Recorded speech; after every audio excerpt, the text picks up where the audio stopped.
Uh-oh. There's one great crossover that we haven't discussed at all. What god-awful piece of trash just now, Paul? I will tell you, I was considering the Japanese-only release, a game called Tinkle Pit. What? Tinkle Pit.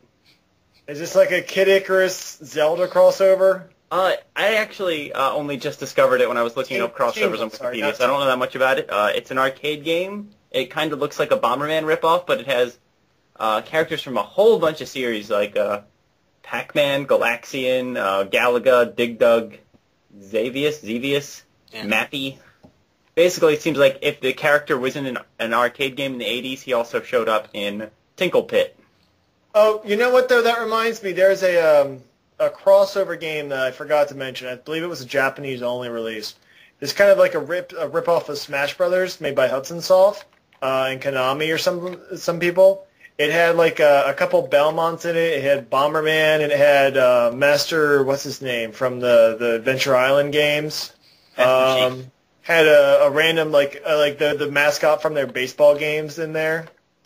That was all. That doesn't sound as good as Tinkle Pit. So what does this have to do with tinkling or pits? Probably neither. This is a game that does not Monsters, deliver on its title. Hero saves the world, accompanied by an oversized anthropomorphic sleigh bell. Truth in advertisement. No, okay, so let's get back to crossover games. I don't think we talked enough about, say, Kingdom Hearts. Do people really think it's a crossover to have characters from different Disney movies in the same sort of game? They are all in their own universes. This is totally a crossover. Really? I always thought they were all in the same universe, though. Oh, it is totally a crossover.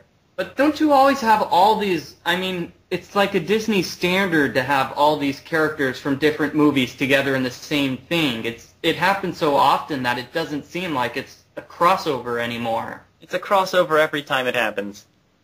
Okay. Well, like, I don't know. I think so. It's one thing to say, like, oh, there's Donald Duck and there's Goofy and Mickey. But then it's another thing to say, like, oh, there's Sebastian and Ariel and Donald Duck and Goofy and Mickey. And Aladdin. Yeah. And Simba. Yeah. I guess. I mean, did anybody see the Disney sing-along songs? I guess it was just me, but I watched those all the time as a kid, and they had the various characters from different movies together in animation. And? I'm just saying, it didn't seem like a real crossover in the Zippity-Doo-Dah where it had, like, you know, Captain Hook together with, say, Ariel. No, it's Captain Hook and 101 Dalmatians, who should never be together, but they were together singing. Wow. So that's why when I hear about Kingdom Hearts being a crossover, it's like, much of a crossover. Well, but don't worry about the fact that there's also all these Final Fantasy characters running around in it now. That's what makes it... I'm waiting for the Kingdom Hearts game where they have the racist crows and the old black guy singing about how great... When are they going to go into Pixar land? How come they haven't gone into any Pixar movies yet? Does Disney own Pixar? Yes. Yeah, they do now. Oh. Well, now they can. Actually, Mike, have you played Birth by Sleep yet? I have not. Vangie has. Planning to, or? I tried a little bit of it, but then Fallout New Vegas came out, and I loved it. No, she's been playing it. She has described it as Disney Princesses, the RPG. It's like the first several were all just like Cinderella, Sleeping Beauty, all those kind of movies. Yeah. Very weird. Yeah, what about the Disney Princesses games? Do people count those as crossovers? They have those? Paul, Yes. you're the master of, games that no man in his right mind would play. Well, how are those games? How many times have you written about Barbie's Horse Adventures again? Yeah, I was just going to say. 2, I think, because I heard about it on Penny Arcade. No, I thought you had like 3 in a row that were about Barbie's Horse Was it Adventures. 3? No, I don't I even think remember one of those anymore. was by Vangie. One of those was by Vangie. Yeah, that was when Allie was in... Oh, I remember the characters' names. Allie is the girl, and which one is Tom?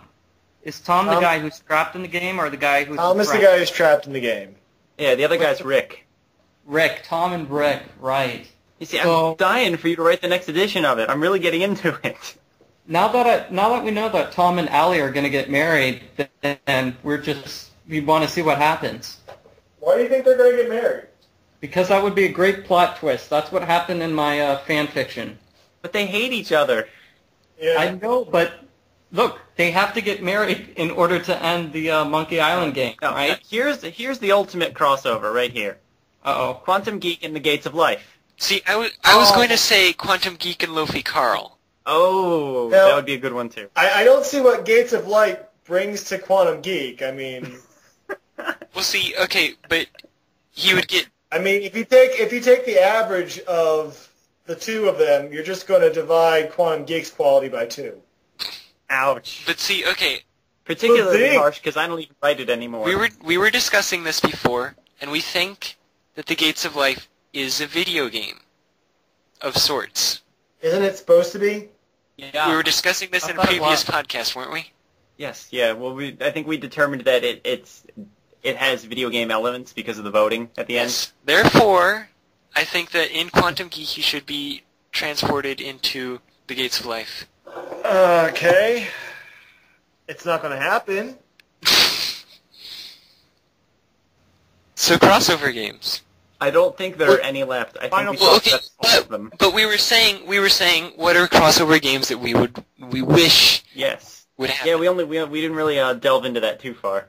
Listen, I will think that any crossover game sucks until I play it and find out otherwise. So there's nothing I want. What about Final Fantasy and Dragon Quest? No. Well, see, those would be too difficult because they're like extremely long series. Like if you wanted to say this one Final Fantasy and this one Dragon Warrior, Dragon Quest, whatever. What if it's Final Fantasy VI and Final Fantasy VII? Would that count as a crossover?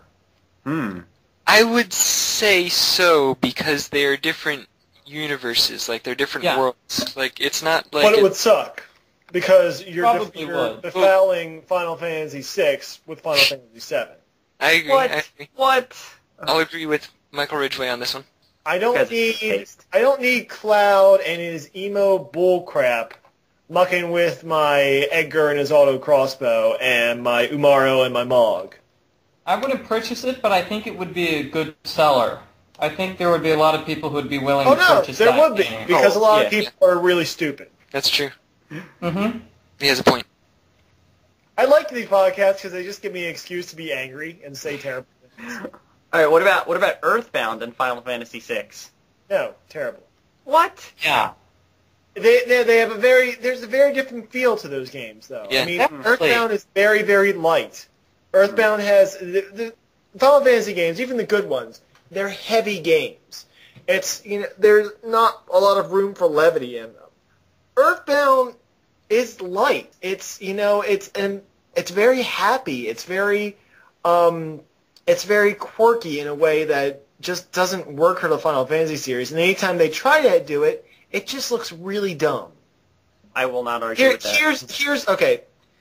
Remember when they tried to make the Final Fantasy movie? Trying to meld Earthbound and Final Fantasy would be like that. It's trying to fit a square peg into a round hole. And that's the way I feel about a lot of crossovers. All right. So what crossovers are there any that you think would work? I think, like the LucasArts point-and-click games would, because more than